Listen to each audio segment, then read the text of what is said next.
오늘은 지난 시간에 다 살펴보지 못했던 사랑의 속성에 대해서 그 나머지 부분을 살펴보도록 하겠습니다. 그리고 나아가서 사랑이 왜 가장 중요한 것인가 라는 그것을 설명하겠습니다. 먼저 지난 시간에 살펴봤던 사랑의 속성을 잠시 짚고 넘어가겠습니다. 첫 번째, 사랑은 오래 참는다 라고 했습니다. 이 오래 참는 것에 대한 속성이 무려 5가지나 나옵니다. 여러분, 많이 나온다는 것은 무엇을 뜻하는 것이죠? 그만큼 중요하다는 것입니다. 사랑에 있어서 이 참는 속성은 정말 절대적으로 중요한 속성이다라는 것, 그것을 우리는 말씀을 통해서 알 수가 있습니다. 그리고 두 번째, 사랑은 시기하지 않는다고 했습니다. 세 번째로, 사랑은 자랑하지 않는다고 했습니다. 여기까지가 저희가 지난번에 살펴봤던 사랑의 속성들이었습니다. 이제 네 번째 속성을 살펴보겠습니다. 네 번째는 사랑은 교만하지 않는다고 했습니다. 이제 앞서 언급했던 자랑하는, 이것은 이제 앞서 언급했던 자랑하는 것과 긴밀하게 연결되어 있는 것입니다. 교만하지 않는다는 것은 겸손하다는 것입니다. 굽신거리면서 무조건 자신을 예 하고 낮추는 것, 그것을 겸손이라고 하지 않습니다. 능력이 없기 때문에 몸을 낮추는 것은, 여러분 솔직히 낮출 수밖에 없잖아요. 능력이 없으니까. 그것은 비굴한 것입니다. 겸손이 아니라. 여러분, 겸손의 덕목에 대해서 가장 정확하게 살펴볼 수 있는 분, 바로 우리 예수님입니다. 우리 예수님께서 겸손의 모델이 되신다는 것입니다. 예수님은 만왕의 왕이십니다. 그리고 모든 이의 구원자로 이 세상에 오신 분이 바로 예수님이십니다. 전능하신 분입니다. 그런데 주님께서는 몸소 자신을 낮추셨습니다. 이 땅에 태어나셨을 때 어디에서 태어나셨습니까? 베들레헴에 말이 좋아서 마구간이지 그냥 짐승의 우리입니다. 짐승의 우리에서 예수님은 태어나셨습니다. 그리고 사람들이 업신여기던 목수의 집안에서 자라나셨습니다. 그렇게 일생을 다른 이들을 섬기시다가 인류의 대속을 위해 십자가에 달려 목숨을 주셨습니다. 이 얼마나 겸손한 모습입니까? 여러분, 과연 이 예수님을, 우리 예수님을 겸손을 빼고 설명할 수가 있겠습니까? 절대 그럴 수가 없습니다. 상상조차 할 수가 없습니다. 예수님이 곧 겸손이신 것입니다. 여러분, 나를 구원하시기 위해서 목숨까지 내어주셨던 예수님, 이 예수님의 사랑을 깊이 깨닫는 사람은 어떻게 살아가겠습니까? 그 사람은 막 밥을 싸들고 다니면서 교만해져라 이렇게 하고 일만금을 준다고 하더라도 그 사람은 절대 교만할 수가 없습니다. 여러분, 이것은 하나님의 은혜를 깨달은 자는 겸손할 수밖에 없다는 것입니다. 주님을 닮은 겸손함이 저와 여러분에게 있기를 간절히 소망합니다. 자, 이제 5번째입니다. 사랑은 무례히 행치 않는다고 했습니다. 신앙의 순례를 하는 것, 이것은 매우 어려운 일이죠. 그런데 어려운 것은 어려운 것인데 단순하기도 합니다. 해법은 단순하다는 것입니다. 여러분, 신앙 여정이라는 순례의 길을 걸어감에 있어서 얼마나 많은 어려움, 얼마나 많은 문제가 있습니까? 마치 문이 꽉 잠겨있는 막막한 상황에 맞닥뜨리는 경우가 굉장히 많이 있습니다. 이처럼 잠겨있는 모든 문을 열 수 있는 것을 여러분 마스터키라고 그럽니다. 이 마스터키만 있으면은 열고 들어갈 수가 있는 것입니다. 그렇기 때문에 생각보다 단순하다는 말씀을 드렸던 것입니다. 여러분, 우리의 인생에 마스터키가 되시는 분이 누구이십니까? 예수님입니다. 아멘입니다. 그렇기 때문에 예수님을 깊이 생각하는 것은 매우 중요한 일이고 그것은 꼭 해야만 하는 일이라는 것입니다. 우리가 지금 사순절을 지나고 지금 고난주간을 지나고 있습니다. 이 기간이 바로 우리 예수님을 깊이 생각하는 기간이라는 것입니다. 여러분, 예수께서 주님의 제자들과 또 많은 사람들을 대하셨던 그 모습을 한번 떠올려 보시기 바랍니다. 주님께서는 그들을 어떻게 대하셨습니까? 무례히 행치 않으셨습니다. 여러분, 무례히 행치 않는다는 것은 인격적으로 대한다는 것을 뜻합니다. 예수님의 제자들 중에는 세리가 있었고 또 어부가 있었습니다. 세리는 많은 사람들로부터 미움을 받는 증오의 대상이었습니다. 그리고 어부는 별 볼 일 없는, 그냥 무시당할 수밖에 없는 그런 사람들이었습니다. 그런데 예수님께서는 그들을 한결같이 인격적으로 대하셨습니다. 또 여러분, 다른 경우를 한번 살펴보겠습니다. 간음하다가 현장에서 발각되었던 그 여인을 예수님께서는 어떻게 대하셨습니까? 예수님의 모습 속에서 무례함은 찾아보려야 찾아볼 수가 없습니다. 주님은 세상에서 업신여김을 받던 모든 사람들, 그 사람들을 인격적으로 대하셨던 것입니다.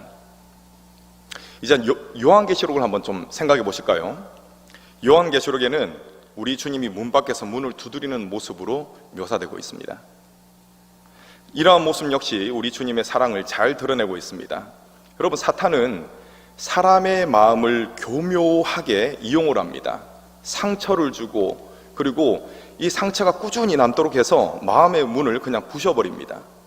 그리고 그 사람 속에 들어가서 그 사람을 완전히 그냥 장악하는 것이죠. 그래서 사람의 인생을, 삶을 망쳐놓습니다. 그런데 우리 주님께서는 마음의 문을 그냥 강제적으로 깨부수지 않으십니다.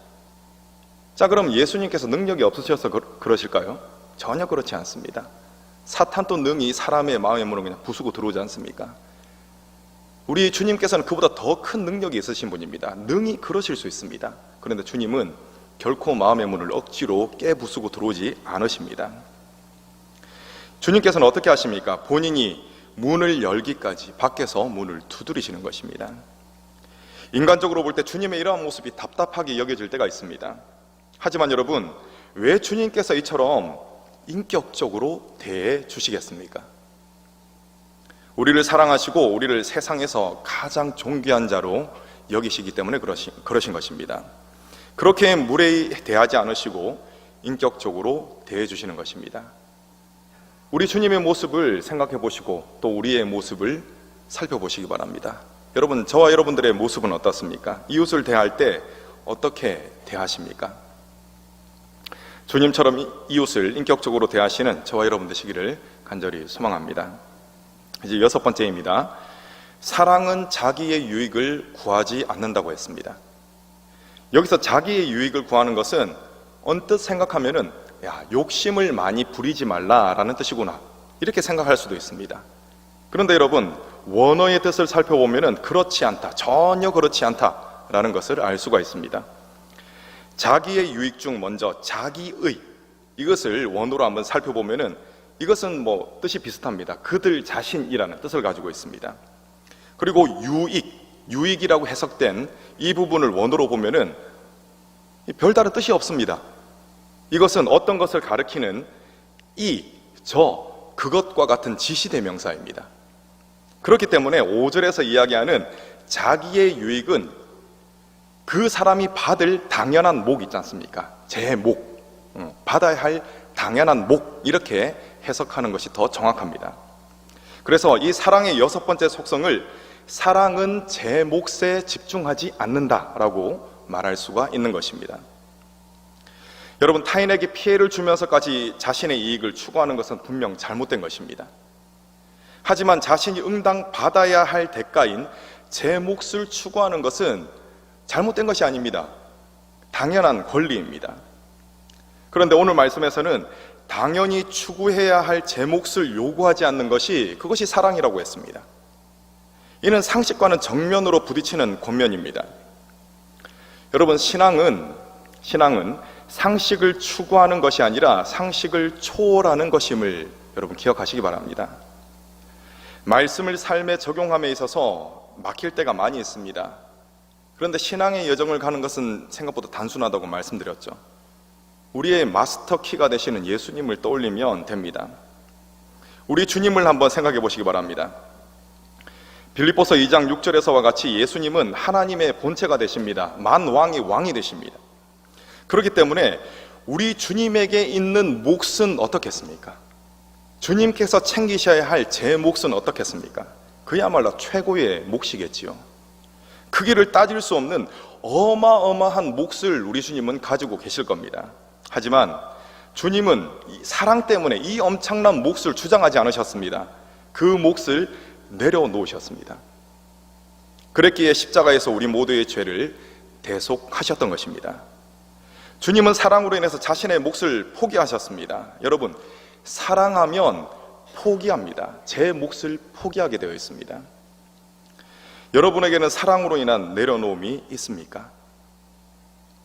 저도 상당히 많이 겪는 갈등인데, 누군가를 돕거나 아니면 헌금을 드릴 때 이 주판을 튀기고 싶은 생각이 얼마나 많은지 모릅니다. 엄청난 갈등을 합니다.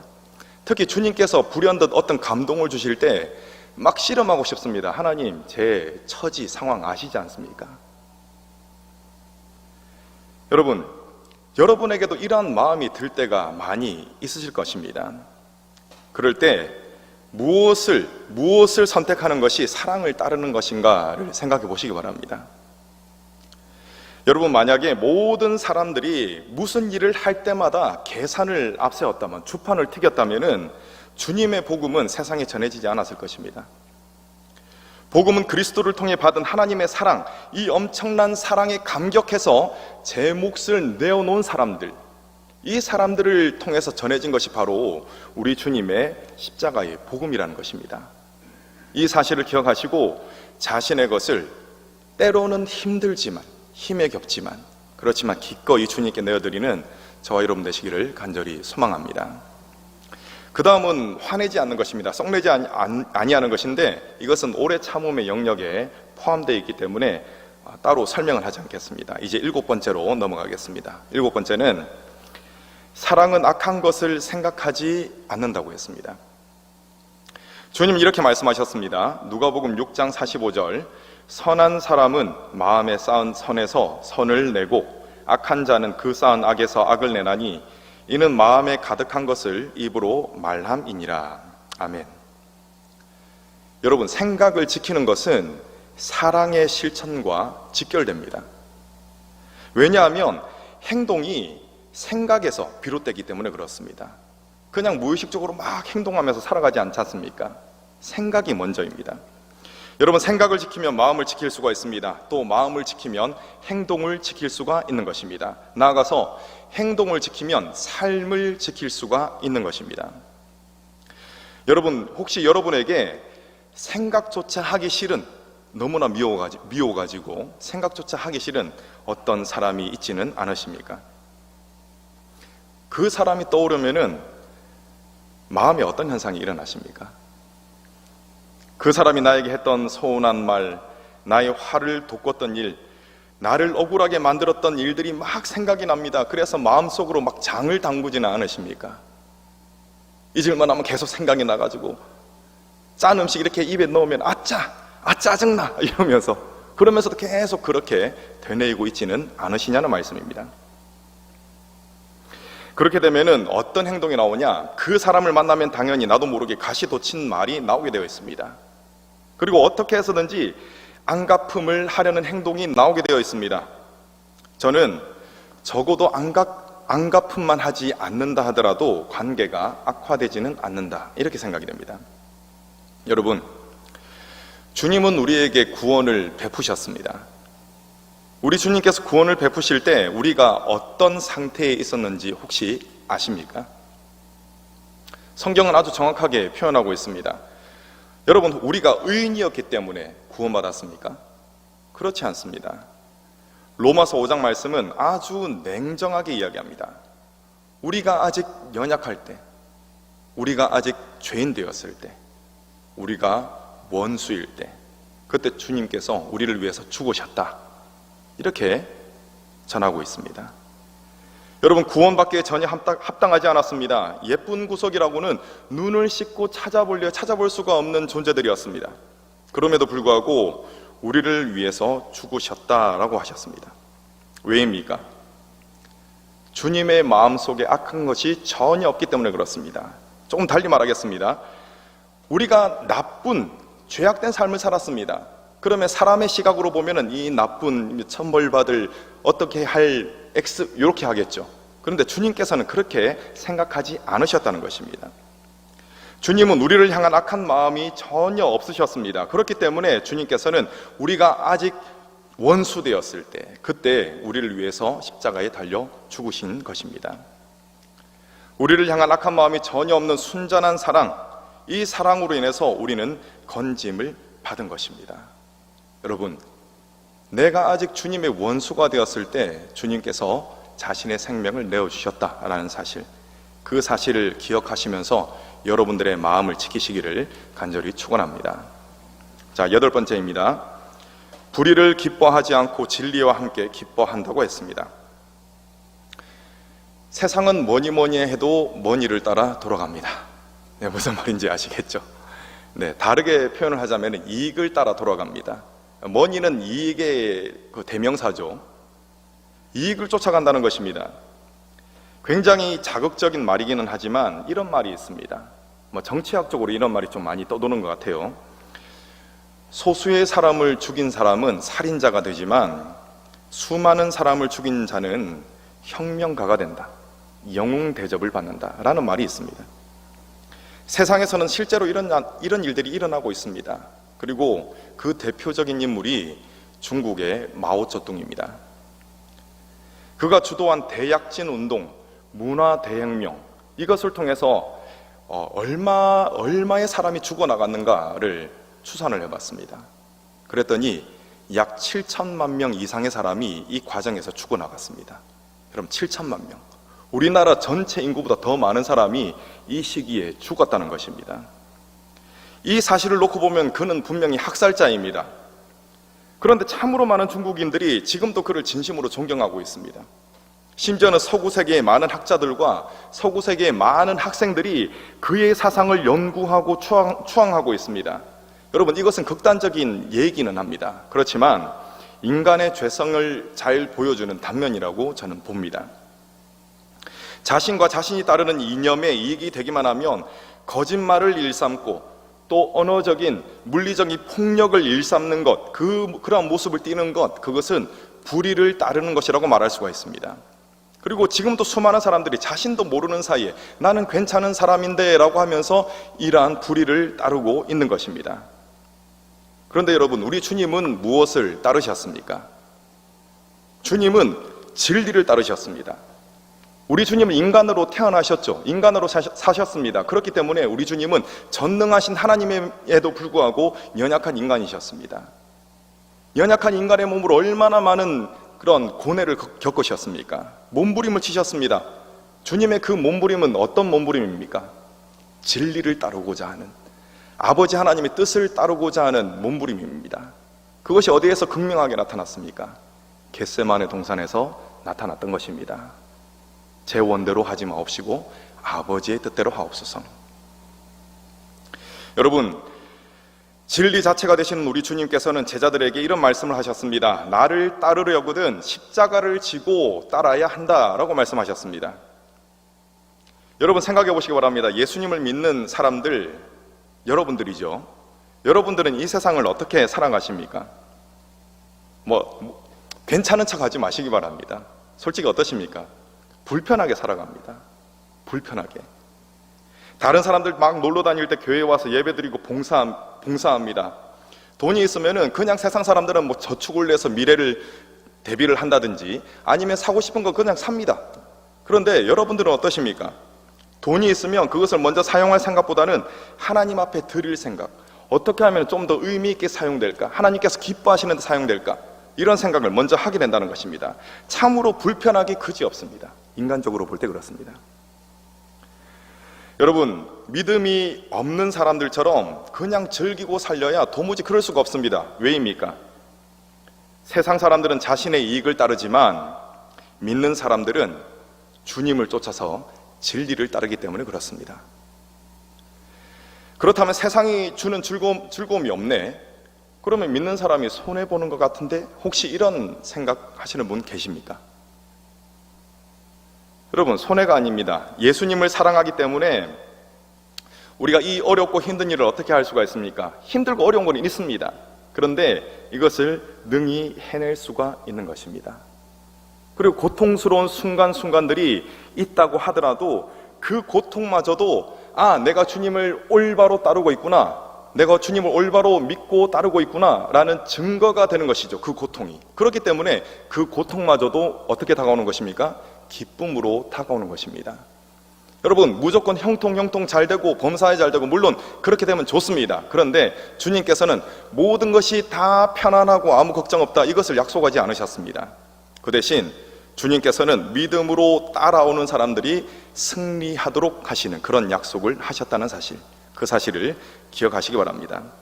여러분, 뒤따르는 믿음의 길을 따라감에 있어서 뒤따르는 고통이 있습니다. 그런데 그 고통을 감내하면서 진리를 따르는 사람들을 향해서 예수님께서는 보물을 하늘에 쌓아두는 사람이라고 말씀하셨습니다. 마태복음 6장 20절입니다. 오직 너희를 위하여 보물을 하늘에 쌓아두라. 거기는 좀이나 동록이 해하지 못하며 도둑이 구멍을 뚫지도 못하고 도둑질도 못하느니라. 아멘. 여러분, 눈앞의 이익은 어떤 기쁨을 주는지 아십니까? 잠깐의 그런 기쁨을 줍니다. 그런데 곧 마음이 공허해집니다. 내가 뭐 했지? 이런 마음이 든다는 것이죠. 하지만 진리를 따르는 그 발걸음은 영원한 생명으로 나아가게 됩니다. 그렇기 때문에 힘들지언정 그 길에는 뭐가 있느냐? 기쁨이 있는 것입니다. 영원히 남는 영원한 기쁨이 있는 것입니다. 여러분께서는 지금 무엇을 따르고 계십니까? 눈앞의 이익을 따르고 계십니까? 아니면 때로는 힘들지라도 영원한 기쁨을 주는 진리를 따르십니까? 진리를 따르시는 저와 여러분 되시기를 간절히 축원합니다. 마지막으로 사랑의 인내에 관한 속성을 한 번 더 다루고 말씀을 맺겠습니다. 매우 중요하기 때문에 인내에 관한 속성이 5가지나 나온다 그랬죠. 그래서 인내에 대해서 한 번 더 다루겠습니다. 7절을 보니까 참고 믿고 바라며 모든 것을 견딘다고 했습니다. 여러분, 무조건 참으면 어떻게 되겠습니까? 무조건 참는다. 화병 걸리기 쉽겠죠. 그리고 무조건 참으면은 100이면 100 거의 소화불량 걸릴 겁니다. 여러분, 여기서 말씀하는 인내는 믿음이 전제된 인내입니다. 예수께서 말씀하셨던 탕자 이야기가 인내에 대한 훌륭한 가르침을 줍니다. 대략적인 내용은 다 아실 것이기 때문에 줄거리는 생략하겠습니다. 작은 아들이 아버지로부터 물려받았던 이 재산을 다 탕진하고 돌아왔을 때 인내하고 그를 받아줬던 사람이 누구입니까? 그의 아버지죠. 그런데 그 아들로 인해서 실질적인 피해를 누가 제일 크게 봤습니까? 그의 아버지죠. 그런데 아버지가 탕자와 같은 아들을 인내하면서 받아줬습니다. 그때 형은 동생을 그냥 싹수가 노란 인간으로 봤습니다. 그래서 막 이 동생을 증오했어요. 그런데 그의 아버지는 자신의 아들이 회복될 것을 굳게 믿었습니다. 그렇기 때문에 잔치까지 벌였던 것입니다. 왜 그렇습니까? 사랑하기 때문에 그렇습니다. 여러분, 제가 많은 아이들을 대합니다. 아이들을 대하다 보면은 생각보다 거짓말을 잘한다는 사실에 놀랄 때가 있습니다. 생각보다 잘해요. 어른들도 마찬가지겠지만 의도적으로 거짓말 하려고 막 하는 건 아닙니다. 그런데 사건을 자기중심적으로 해석을 하거든요. 그리고 자기에게 피해가 안 가도록 막 하려고 하다 보니까 그냥 거짓말을 하게 되는 것입니다. 아이들은 여러분 그냥 자기중심적입니다. 아이들에게 배려 이거 바라시면 안 돼요. 원래 그렇습니다. 자기중심적입니다. 그렇기 때문에 본인도 모르는 사이에 거짓말을 하게 되는 것입니다. 여러분, 만약에 여러분들의 자녀나 여러분들의 손주가 거짓말을 한다고 한번 생각해 보시기 바랍니다. 그러면 걔네들 에이 싹수가 노랗다 이러면서 그냥 포기하실 겁니까? 그러지 않으실 거죠? 포기하지 않을 것입니다.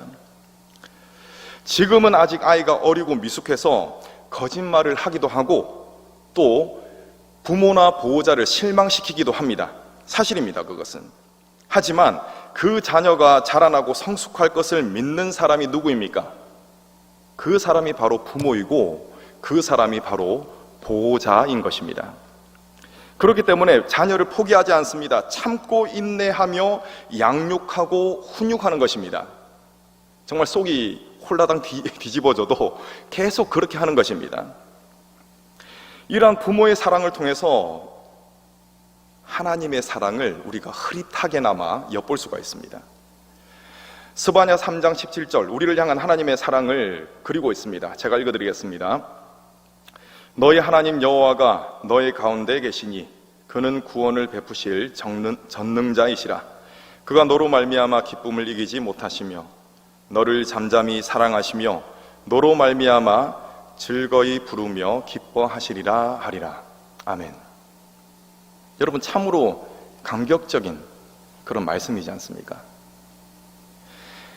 여러분, 이 말씀은 하나님이 그분의 백성, 존재 자체를 기뻐하시는 그런 모습입니다. 그런데 여러분, 이 당시 이스라엘의 모습이 어땠겠습니까? 그걸 한번 생각해 보시기 바랍니다. 그들이 거룩한 백성이 되어서 흠이 없이 살아가고 있었습니까? 아니죠. 오히려 정반대였습니다. 그들은 마치 철없는 어린 아이와도 같았습니다. 막 오줌 싸고 똥 싸고 그런 난리가 없습니다. 그들은 죄와 사람을 구분할 수 없을 정도로 죄와 혼연일체가 되어서 살아가고 있었습니다. 그게 현실이었습니다. 회복될 가능성이 전혀 안 보였습니다. 그런데 주님께서는 그들이 회복될 것을 믿으며 기뻐하셨던 것입니다.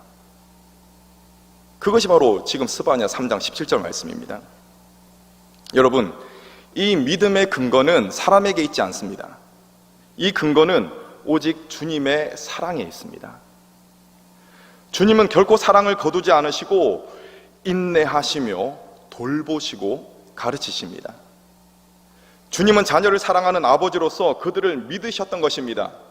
이뻐서 믿으신 것이 아니라 아버지로서, 보호자로서 믿으셨던 것입니다. 그리고 끊임없이 도우시는 것이죠. 우리의 아버지가 되시는 하나님의 사랑, 그 사랑을 기억하시고 믿음의 인내를 하시는 저와 여러분 되시기를 간절히 소망합니다. 말씀을 맺겠습니다. 말씀을 맺는다고 하니까 또 혹시 날카로우신 분은 어라! 이렇게 생각이 드실 겁니다.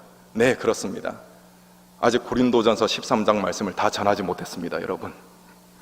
내용이 워낙 심오하다 보니까 오늘도 고린도전서 13장을 마무리하지 못했습니다. 그래서 다음번에는 가장 중요한 것 3편으로 찾아뵙겠습니다. 예, 오늘은 사랑의 4번째 속성에서 9번째 속성까지를 살펴보았습니다. 사랑은 교만하지 않습니다. 사랑은 무례히 행치 않습니다. 사랑은 제 몫에 집착하지 않습니다. 사랑은 악한 것을 생각하지 않습니다. 사랑은 불의를 기뻐하지 않고 진리와 함께 기뻐합니다. 사랑은 모든 것을 참으며 모든 것을 바라며 모든 것을 견딘다고 했습니다. 여러분, 불가능한 것입니다. 우리의 힘으로는 불가능한 것입니다. 그렇기 때문에 우리는 많은 경우에 자책하게 됩니다. 야, 나라는 인간은 어떤 인간인가? 막 그냥 울고 싶을 때도 있습니다. 그런데 여러분, 열매 없는 것들에 대해서 자책하는 자리에 그냥 머물러 있는 것은 바람직하지 않습니다. 죄의식에 사로잡혀서 앞으로 나아가지 못하게 하는 것, 그것은 사탄의 교묘한 전략입니다. 여러분, 우리는 앞으로 나아가야 합니다. 연약하더라도 그래도 자리를 딛고 일어서서 나아가야 한다는 것입니다. 우리의 인생의 마스터키가 되시는 주님을 깊이 생각하며 주님을 의지할 때 비로소 우리의 삶에는 사랑의 열매가 맺히는 것입니다. 여러분, 아무런 어려움이 없는 진공 상태에서 사랑의 열매가 맺히는 것이 아닙니다. 숱한 어려움이 있습니다. 숱한 방해가 있습니다. 갈등이 있습니다. 여러분, 저는 단정지어서 말하겠습니다. 반드시 그렇습니다. 반드시. 우리가 주님의 이 사랑을 따르려고 하면 할수록 그만큼 더 큰 어려움이 반드시 따라오게 될 것입니다. 그래서 우리는 반드시 넘어질 것입니다. 여러분, 몇 빠지십니까? 끝까지 들으시기 바랍니다. 그렇지만 여러분, 넘어지더라도 주님을 바라보고 다시 일어나시기 바랍니다. 우리는 우리를 사랑하시는 주님의 그 사랑을 힘입어서 다시금 일어날 수가 있습니다. 내가 나 스스로를 바라볼 때 절망적입니다. 아무런 희망이 안 보입니다. 그럼에도 불구하고 주님께서는 보호자 되시는 분으로서, 우리 아버지가 되시는 분으로서 나를 믿고 계신다라는 사실을 여러분 기억하시기 바랍니다. 여러분, 혹시 가장 중요한 것을 붙들지 않는 자신의 모습에 실망하고 계시지는 않습니까? 그렇다면 지금이 바로 우리 주님께 집중할 때입니다. 우리가 주님을 바라볼 때 우리는 가장 중요한 사랑을 그때 붙들 수가 있습니다. 왜냐하면 주님을 바라볼 때 주님께서는 성령을 부어주시고 또 은혜로우신 성령께서는 우리를 양육하시고 끊임없이 가르치시고 또 계속해서 힘을 더하시기 때문에 그렇습니다. 주님께서 저와 여러분들의 인생을 통해서 가장 중요한 이 사랑의 열매를 풍성히 맺으실 줄을 믿습니다. 기도하겠습니다.